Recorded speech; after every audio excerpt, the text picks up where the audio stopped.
정리가 안 되는 것은 물건이 너무 많기 때문입니다. 물건을 버리는 과정은 일종의 트레이닝입니다.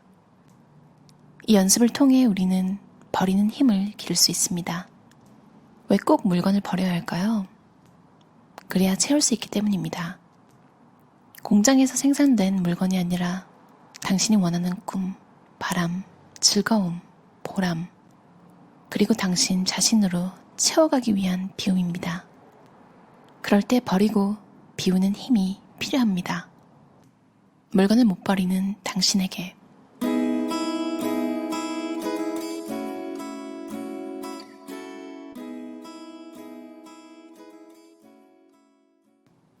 나는 내가 열심히 살고 있음을 물건으로 증명하려 했습니다. 그것에 필사적으로 매달리는 동안 내가 자각하고 있는 것 이상으로 많은 물건이 쌓여 집의 공간 용량을 초과한 것입니다. 물건을 늘리는 것은 간단합니다. 눈 깜짝할 새 쑥쑥 늘어나죠. 하지만 버리는 것은 몇 배, 몇십 배 힘듭니다. 그 무렵 단살이, 미니멀리스트 같은 단어가 등장했습니다. 소유하는 것에 지치고 놓아버리는 일에 가치를 느끼는 사람이 늘기 시작한 것입니다. 물건으로 자신의 결점을 메우려는 심리, 그 내면에는 결국 타인에게 인정받고 싶어하는 마음이 있다. 그런 대응이 계속되면 결국 스스로를 인정하지 못한 채 시간만 흘러간다. 남을 많이 신경 쓰는 성격으로 자신을 남과 자주 비교하는 경향이 있으며 특히 30, 40대 전반 활발히 사회생활을 하는 여성의 많은 타입이다. 이 타입은 타인의 평가를 뒤로하고 내가 나를 인정하는 경험을 쌓아가는 것이 중요하다. 신발을 벗고 바로 정리하기와 같은 일상 속 사소한 것도 좋다. 자기가 의식적으로 한 행동 하나하나를 칭찬하는 것이다. 행동이 좋은 결과로 이어지는 경험이 반복되면 물건을 마구 사들이거나 물건에 의존하는 버릇을 고칠 수 있다. 눈앞의 작은 손해에 집착하는 타입, 자기중심적인 사람, 성격이 급한 사람, 할인 판매에 대해서 저렴하게 사서 득을 보았다고 생각하지 않고 정가로 사는 손해를 보지 않았다라는 식으로 생각하기 때문에 할인 판매에 특히 약하다. 그 속에 숨어있는 것은 낮은 자존감, 평소 자기 의지와 바람을 최우선시하여 살지 못했기에 그에 대한 보상 심리로 돈을 쓸 때는 자기 바람을 우선시한 나머지 더 큰 손해를 알아차리지 못한다. 당신이 이 타입이라면 자기에게 향해 있는 이해득실의 시선을 밖으로 돌려 불필요한 물건을 필요한 사람에게 양보하거나 기부하는 등 타인에게 도움이 되는 방법을 고민해보자. 이를 통해 차차 주변 사람들에게 인정을 받다 보면 자존감 향상에 도움이 된다. 긍정 경험이 쌓이면 눈앞의 작은 이해득실에 휩쓸리지 않는 여유가 생겨나고 불필요한 물건을 끌어안고 사는 일이 줄어들 것이다. 손해보기 싫은 마음과 불필요한 물건 모두 당신에게서 떠나보내자. 남이 좋다고 하는 물건이 나를 행복하게 해줄까? 한번 높은 수준을 경험하면 그것을 기준으로 모든 것을 통일시키려는 상태를 심리학에서는 디드로 효과라고 한다. 이 타입은 가치관의 기준이 자기 내면이 아닌 외부에서 결정되므로 타인의 평가에 휩쓸리고 그에 집착하기 쉽다. 이런 타입이 물건의 미련을 버릴 수 있게 되려면 자기 내면의 가치관을 재정립하는 것이 우선이다. 남이 좋다고 하는 물건보다 내가 좋다고 느끼는 물건을 고르기. 그 경험을 쌓아가면 마음이 충족되고 물건에 대한 무의미한 집착이 줄어든다. 나는 물건을 잘 못 버려 라고 생각하는 사람은 대부분 사실 정말 못하는 것이 아니라 잘 못 버린다고 굳게 믿고 있을 뿐이다. 누구나 잘 버릴 수 있다. 그걸 모르고 사는 것은 너무 아깝지 않은가? 나는 못한다고 낙인 찍은 것은 자기 자신이다. 이 부정적인 연쇄작용을 끊기 위해 아주 사소한 것이라도 내가 버렸다, 내 손으로 떠나보냈다는 성공체험을 쌓아보자. 지갑 속 정리하기, 주방 서랍 한 칸 정리하기, 이 정도면 어떨까? 버리기의 기본 원칙에 따라 담담하게 못 쓰는 것, 안 쓰는 것으로 나눈 것은 반드시 버리자. 안 쓰는 것을 버리자면 언젠가 쓸 일이 있을지 모른다는 생각에 아깝게 느껴질 것이다. 속은 셈 치고 눈 딱 감고 쓰레기통에 휙 던져보라. 어떻게든 끝을 보아야 한다. 버리기 직전에는 괴롭다. 하지만 일단 버려보면 알 수 있다. 그 물건이 없어도 아무런 변화가 일어나지 않음을. 2, 3일 후면 무엇을 버렸는지조차 잊어버린다. 버릴 때는 그렇게 고민했는데 말이다. 오히려 속이 시원하다. 버려보아야 비로소 버리는 일의 효과를 실감한다. 버린 자가 승리한다. 한번 이런 체험을 하면 물건을 보는 방식이 확 바뀐다. 물건을 못 버린다는 잘못된 믿음에서 벗어나 버릴 수 있다. 나아가 버리는 편이 기분 좋다는 것을 깨닫는다. 여기까지 오면 성공이다.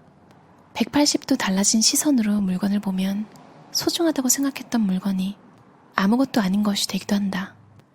정리의 프로들도 입을 모아 말한다.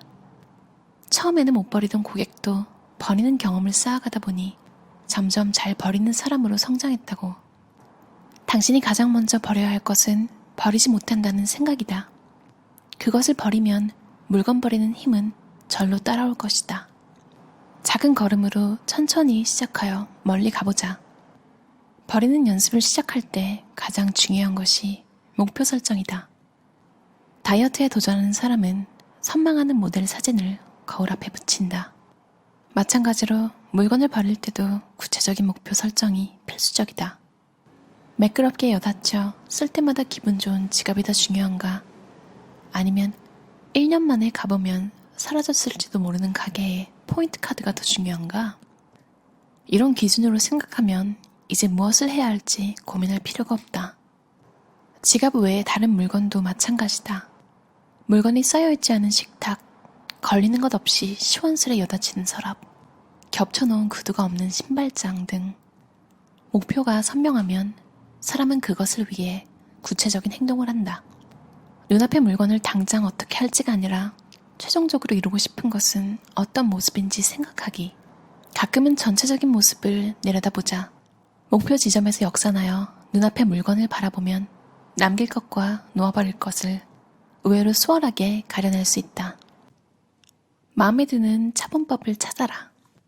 물건을 못 버리는 사람에게 꼭 한번 듣는 말이 있다. 물건을 버릴 때 죄책감이 든다는 것. 아직 더 쓸 수 있을 것 같다. 나쁜 짓을 하는 기분이다. 쓰레기통에 물건을 넣을 때 저항감이 든다 등등. 못 버리는 사람들의 최대 고민거리랄까? 조금 당돌하지만 전쟁이 막 끝났던 시절을 상상해보자. 꼭 갖추고 살아야 하는 품목이 딱히 없고 있어도 고가였던 시대. 물건이 고장날 때까지 쓰고 고장나면 고쳐 쓰고 못 고치면 다른 것으로 대체해서 생활하는 것이 당연했다. 단순히 과감해지라는 말, 죄책감을 느끼지 말라는 것은 그들에게 통하지 않는다. 그보다는 어떻게 하면 버릴 때 느끼는 죄책감을 덜 수 있는가를 고민하는 것이 더 건설적이다. 딱히 망가지거나 고장나지 않았어도 나에게 쓸모없는 물건이라면 제 역할을 충분히 하고 헤어질 때가 되었다고 해석하면 어떨까? 좋은 이별은 당신의 죄책감을 덜어줄 수도 있다. 죄책감 없이 처분하는 가장 좋은 방법은 팔거나 양도하기이다. 필요한 누군가, 그것을 잘 써줄 사람이 있다면 당신은 죄책감에서 구제될 수 있다. 내 경험에 비추어 볼 때 기부로 물건을 정리했을 때의 만족감이 가장 컸다. 자선 사업이므로 택배비를 당신이 부담해야 하고 조건이 까다로울 수 있다. 하지만 공헌도는 가장 높다. 돈을 들여서까지 기부하는 나 자신에게 놀랐지만 물건을 떠나보내는 일이 마음과 직결되어 있음을 통감한 것이 사실이다.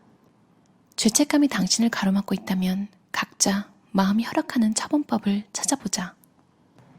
인생에는 몇 번의 전환기가 있다. 독립과 자취, 결혼, 여러 가지 사정으로 인한 이사 등 물건을 확 줄이고 가볍게 살고 싶다면 이런 전환기는 더할 나위 없는 기회다. 이사 후 살아가면서 짐을 줄이기란 생각보다 어렵고 일상생활에 지장을 줄 수 있어서 이를 크게 버릴 수 없다는 단점이 있다. 그에 비해 대부분의 전환기에는 주거를 바꾼다는 전제 조건이 따라오므로 버리는 연습에는 천재 일루의 기회이다. 다만 이삿짐 분류에는 충분히 시간을 들일 것. 시간이 촉박하면 미처 다 버리지 못한 무거운 쓰레기를 쌓아안고 새 집에 입성하는 수가 있다. 기회가 위기로 바뀌는 순간이다. 이런 전환기가 좀처럼 올 것 같지 않다면 직접 기회를 만들어버리자. 깨끗이 정리하지 않으면 난감한 상황. 약간의 긴장감을 일부러 만들어내고 스스로 동기부여를 하는 것이다. 자발적으로 움직이기 힘든 사람에게는 꽤 강경책이지만 그만큼 효과가 있다. 이런 작전이 부담스럽다면 매일 작은 기회를 만들어보자. 방별로 하루에 하나씩 버리기, 자기 전에 하나씩 버리기 등 사소한 다짐과 실천하려는 마음이 가장 중요하다. 중요한 것은 버릴 기회를 어떻게 만들 것인가 하는 점. 무엇이든 구실 삼아 기회를 만들다 보면 점차 습관으로 자리 잡을 것이다. 어떠셨나요? 삶이 가벼워지는 버리는 연습, 버리는 힘이라는 책이었는데요. 이건 일본의 한 주부가 저자 노자와 야스에 일, 가사, 육아 모든 것에 최선을 다하면서 열심히 살았지만 삶이 전혀 만족스럽지가 않았대요. 그렇게 시작한 미니멀리즘에 관한 책이었는데요. 솔직히 일본 저자가 쓴 책은 두 가지가 있는 것 같아요. 하나는 정말 꼼꼼하게 여러 가지 다방면으로 설명이 정말 잘 되어 있는 책, 하나는 뭐 이런 것까지 책으로 냈지? 10분이면 보고 끝나버릴 책 같은 그렇게가 있는 것 같은데 이 책은 내용이 많아요. 그리고 잘 분류가 돼 있어서 찾아보기 편할 것 같아요. 그리고 저자의 이야기에 하나 공감하는 게요. 여러분들 뭔가를 하기 전에는 잘 모르는 일, 그러니까 겪어보지 않은 경험? 이미 겪어봤더라도 기억이 나지 않는 그런 일들은 하루 종일 고민하고 생각을 해봐도 답이 나오지 않을 때가 있잖아요. 근데 막상 그 일을 실제로 해보면 직감으로 딱 바로 알아요. 그때까지 고민했던 것들이 너무 명확하게 답이 나오는 경우가 있잖아요. 버리는 것도 똑같은 것 같아요. 맨날 며칠을 고민하던 물건 팔아볼까? 고민할 시간에 중고장터에 빨리 올려보는 거죠. 사람은 자기가 가진 걸 과대평가하는 경향이 있대요. 근데 막상 마켓에 내놓으면 이제 수요가 어떻게 되는지 바로 체감이 되잖아요. 그럼 이제 정신을 차리는 거죠. 비싸고 좋은 옷이라도 사실은 나도 안 입는 옷이잖아요. 그걸 생각하면 처분하기 쉬운 것 같아요. 나만 안 입는 거고 옷 자체는 정말 좋고 기부할 수 있는 정도면 이제 실제로 그 제품이 그대로 이용될 수 있게 기부하는 것도 좋고 아니면 H&M에 가져다 주고 할인 쿠폰을 받는 것도 괜찮은 것 같아요. 딱히 옷을 자주 사지 않더라도 베이직한 티셔츠 같은 거는 언젠가는 낡잖아요. 뭐 그런 걸 다시 사야 할 때 그 할인 쿠폰을 받아서 그렇게 사용하는 것도 괜찮을 것 같아요. 여러분이 자주 쓰는 공간, 뭐 요리를 좋아하시는 분은 키친이 될 수도 있겠고 책상에 오래 앉아계신 분은 책상을 제일 많이 보잖아요.